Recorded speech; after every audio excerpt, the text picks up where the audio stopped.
नमस्कार, स्वागत है आपका न्यूज 80 पर। मैं हूं आपके साथ राहुल राणा। मीरापुर विधानसभा चुनाव को लेकर पिछले 2 महीने से ज्यादा की जो कसरत हो रही थी, वो आज प्रचार के आखिरी समय जो है वो अब खत्म होती नजर आई है। प्रचार का वक्त खत्म होने के बाद क्या निचोड़ निकल कर आ रहा है, इसको लेकर अब कयासबाजी का दौर शुरू हो गया। दरअसल आज मेरे साथ उन तमाम युवा पत्रकारों की टीम, तमाम उन पत्रकारों की टीम मेरे साथ है जो पिछले 2 महीने से ज्यादा यहाँ के चुनाव को कवर कर रहे थे और वो यहाँ के चुनाव को जो है बड़ी बारीकी से समझ रहे थे।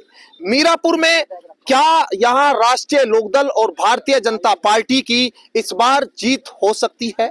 क्या इस बार चंद्रशेखर आजाद जो नई पार्टी इस बार उभरी, क्या उनकी उम्मीदवारी यहाँ पर बहुत हद तक कामयाब होती दिखेगी? समाजवादी पार्टी जो लगातार यहां पर दावा करती रही, क्योंकि ये सीट मुस्लिम इलाके में सबसे ज्यादा मुस्लिम यहां पर है और करीब 3,30,000 के आसपास जो है मुसलमान यहां पर बताए जाते हैं, जिसमें से 1,30,000 के आसपास मुस्लिमों की बड़ी संख्या। 2024 और 2022 का अगर थोड़ा सा आप समझेंगे, 2022 में क्या हुआ था, 2022 में क्या हुआ, 2022 में यहां पर सीधे तौर पर समाजवादी पार्टी और राष्ट्रीय लोकदल का गठबंधन, चंदन चौहान यहां से चुनाव जीत गए। अब 2024 में यह गठबंधन टूटकर थोड़ा अलग हो गया। वो बीजेपी रालोद एक जगह आ गए और जिनके साथ जो है चुनाव लड़ा था वो एक दूसरे के सामने जो है अब कंपटीशन बनकर 2024 के लोकसभा चुनाव में दिखे। चंदन चौहान फिर इस सीट से 9,500 के आसपास से जीत गए। लेकिन दरअसल इस 6 महीने में क्या परिवर्तन समाजवादी पार्टी कर पाई?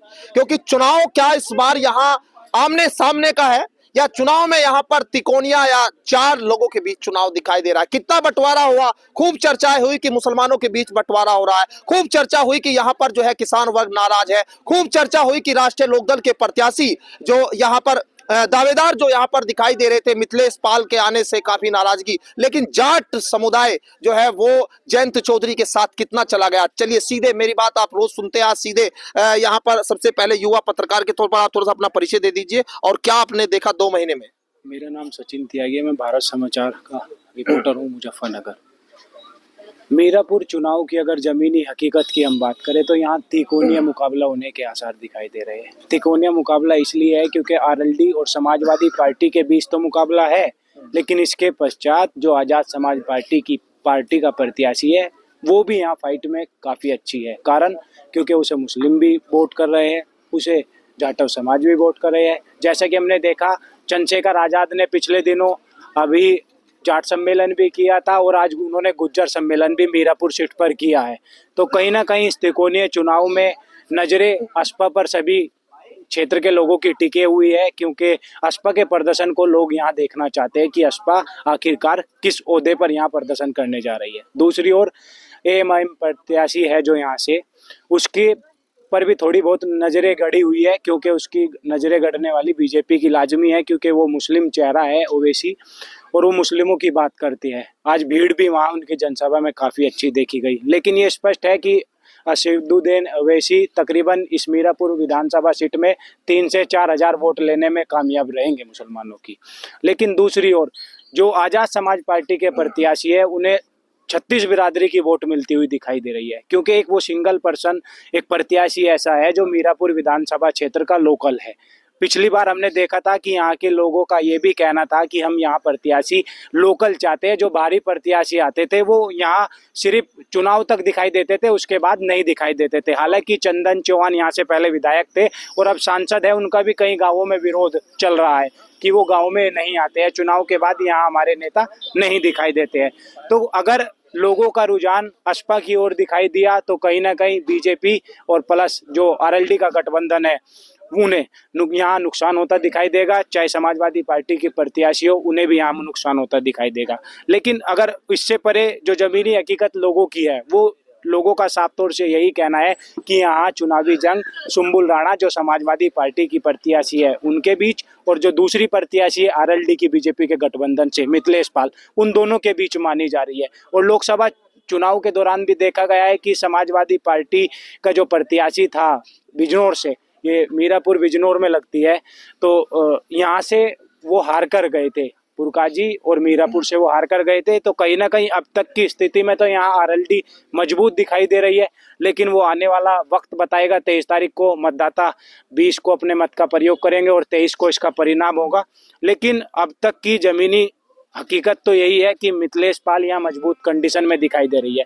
लेकिन ये भी स्पष्ट नहीं कहा जा सकता कि आखिरकार जो मुस्लिम मतदाता है, अगर वो बटेंगे नहीं, अगर उनका बटना कहीं देखा नहीं गया, अगर वो समाजवादी पार्टी के साथ देखे गए, तो कहीं ना कहीं फिर चुनाव बदलता हुआ दिखाई देता है। चलिए, ये पहली प्रतिक्रिया। मैं अभी आपसे और छोटे छोटे जो मुद्दे रहे, क्योंकि लोगों के बीच माहौल, उन पे मैं थोड़ा सा करूंगा। मैं पहली प्रतिक्रिया अमरीश भाई से ले लेता हूं। अमरीश भाई, आपने बहुत मेहनत की इस इलाके में, आपने तमाम पार्टियों के लोगों से भी बात की, वोटरों से भी बात की।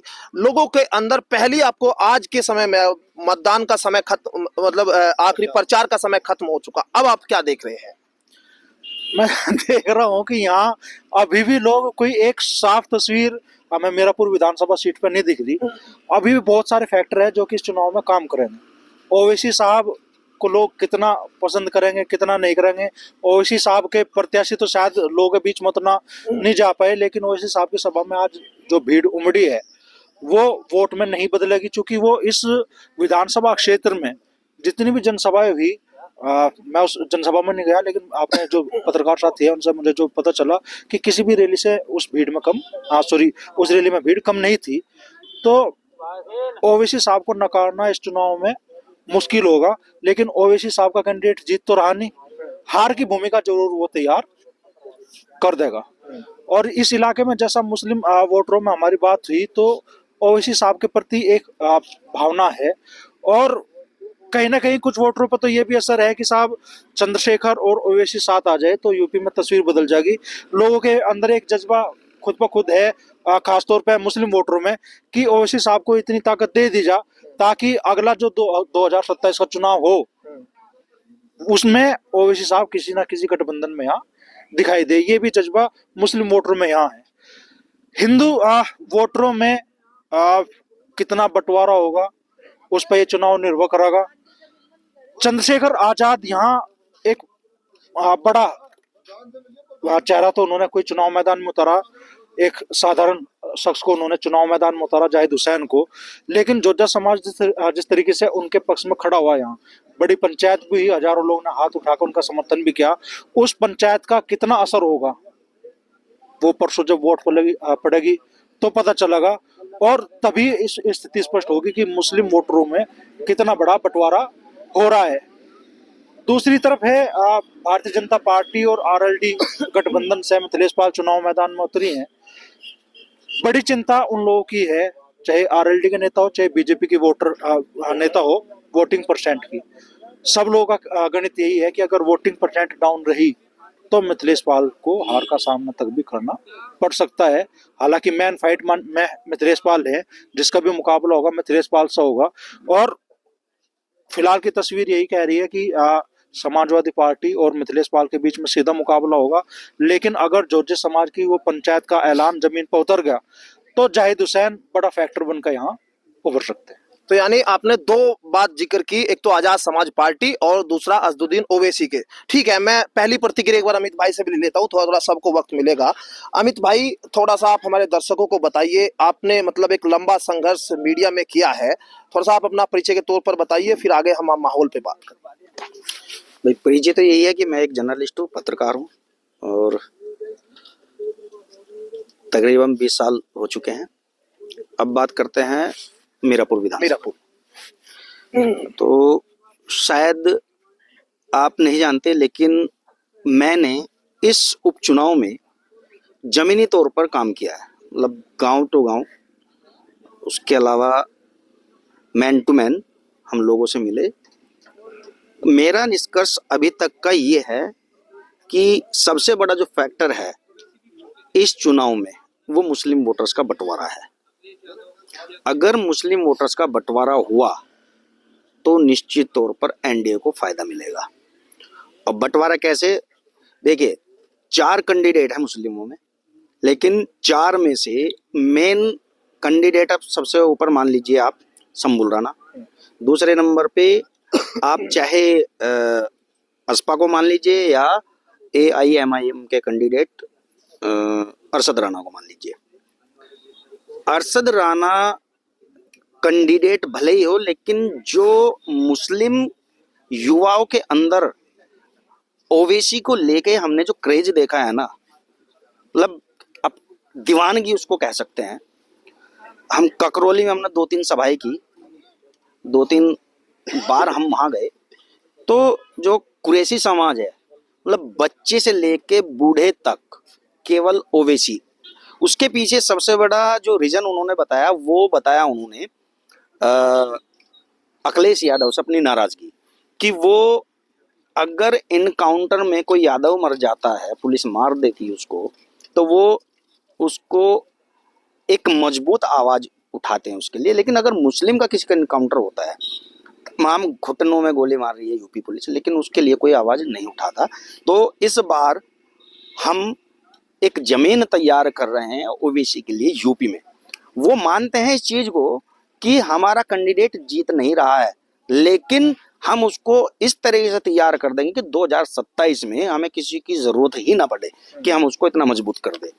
तो अभी सचिन भाई ने कहा था कि 2-3 हजार वो वोट लेके जाएंगे।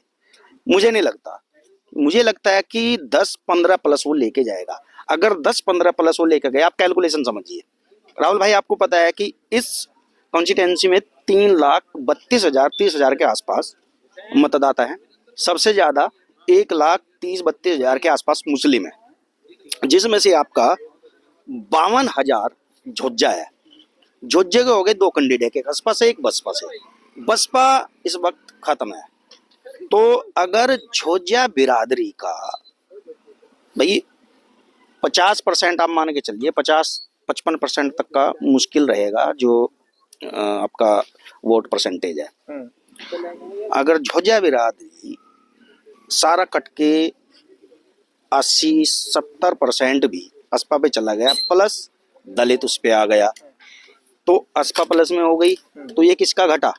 ये सपा का ही घटा। उधर अगर मैं ये कह रहा हूं कि अगर 10,000 भी ओवैसी की पार्टी ले गई, तो 10,000 वो, और अगर 10-15 हजार झोज्जा ये भी ले गए, तो 25,000 में से अगर आप 50% का भी कैलकुलेशन करेंगे तो 65,000 बैठता है मुस्लिम।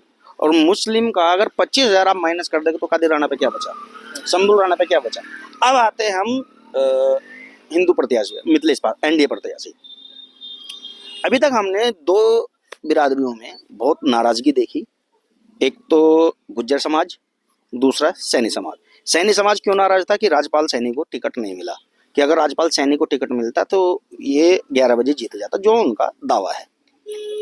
उस नाराजगी को दूर करने के लिए एनडीए, चाहे वो बीजेपी हो चाहे रालोद हो, उन्होंने दोनों ने एडी से चोटी तक के जोड़ लगाए हुए थे अब तक। दूसरा गुज्जर समाज, गुज्जर समाज में गुज्जर समाज को काटने के लिए जैसे अतुल प्रधान सपा ने उतारा हुआ था, उसके अलावा जैसे ही ये भनक आरएलडी को लगी, बीजेपी को लगी, तो उन्होंने भी अपने तमाम नेता, जिसमें चंदन चौहान सबसे बड़ा चेहरा है इस वक्त, क्योंकि चंदन चौहान इस विधानसभा से लड़के आप विधायक बने, उसके बाद जो है अब यही विधानसभा कह लीजिए, क्योंकि यही बिजनौर का हिस्सा है, तो इसी से वो सांसद भी है, तो उन्होंने उसको उतारा। अगर ये नाराजगी दूर हो गई, देखिए सैनी समाज परंपरागत रूप से बीजेपी का ही वोटर माना जाता है, तो वो ये बोल रहे थे कि हम वोट नहीं देंगे चाहे हमें घर बैठना पड़े।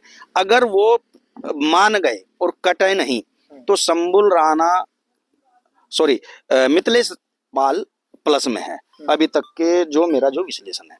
तो कहीं ना कहीं मिथिलेश पाल जो है फाइट में पहले नंबर पे है, दूसरा नंबर आता है आपका शंभू राणा का, और तीसरे नंबर पे ये दोनों रहेंगे, चाहे वो ओवैसी की पार्टी का कैंडिडेट हो चाहे असपा की पार्टी का कैंडिडेट हो। हाँ, बहुजन समाज पार्टी का मुझे लगता है कि ये शायद लास्ट टाइम उनका चल रहा है, क्योंकि इस बार शायद ही किसी ने कहा हो कि हम बसपा को देंगे। बुजुर्ग से बुजुर्ग तक से हमारी बात होगी, युवा से हमारी बात हुई, तो सभी का ये कहना है कि अब मायावती खत्म हो चुकी है, हम मायावती को वोट नहीं करेंगे, हमारा एक उभरता हुआ चेहरा है, हम आजाद समाज पार्टी को हम वोट करेंगे। यानी इस चुनाव में एक अलग फैक्टर ये देखा कि मायावती खत्म हुई और चंद्रशेखर आजाद जो है उदय हुए। अब इसका असर 2027 में तो साफ तौर पर जो है दिखेगा। आपने कई सारी महत्वपूर्ण बातों पर ध्यान एक दिया। चीज और हाँ, ये जो है ना 2022 के चुनाव ले लीजिए या 2024 के लोकसभा चुनाव लीजिए, अभी तक राहुल भाई अभी तक आपने ये नहीं देखा होगा कि मुस्लिम मतदाता बटा है। पहले भी आपने कवरेज की, अभी तक जो है हम जितना भी हमारा विश्लेषण है सभी ये लोग कहते हैं, सभी कहते हैं कि नहीं मुस्लिम एक हो जाएगा। भैया नहीं होगा इस बार। मेरा अपना मत है कि इस बार मुस्लिम एक नहीं होगा, क्योंकि अब से पहले हमने इतना बंटवारा पहले नहीं देखा। मतलब पहले गिना चुना कोई बोलता था कि हाँ हम जो है देखेंगे या देंगे। देखिए वैसे तो ये उपचुनाव है, उपचुनाव में इतनी जोर शोर तरीके से नहीं लड़ा जाता और ना ही इतनी उमंग होती है मतदाताओं के अंदर। मेन चीज है कि वोट परसेंटेज जो बढ़ाएगा, सपोज करो कि अगर वोट परसेंटेज सपा ने बढ़ाने में अपनी मेहनत लगा दी और बढ़ा दिया तो कहीं ना कहीं वो बीजेपी को नुकसानदायक रहेगा। हाँ, अगर इतना ही वोट परसेंटेज बढ़ाने के चक्कर में अरशद राणा लग गए तो वो इसको नुकसानदायक रहेगा। मेन है अब एक तो वोट बंटवारा, दूसरा आपका जो वोटों का मतलब मतदान प्रतिशत।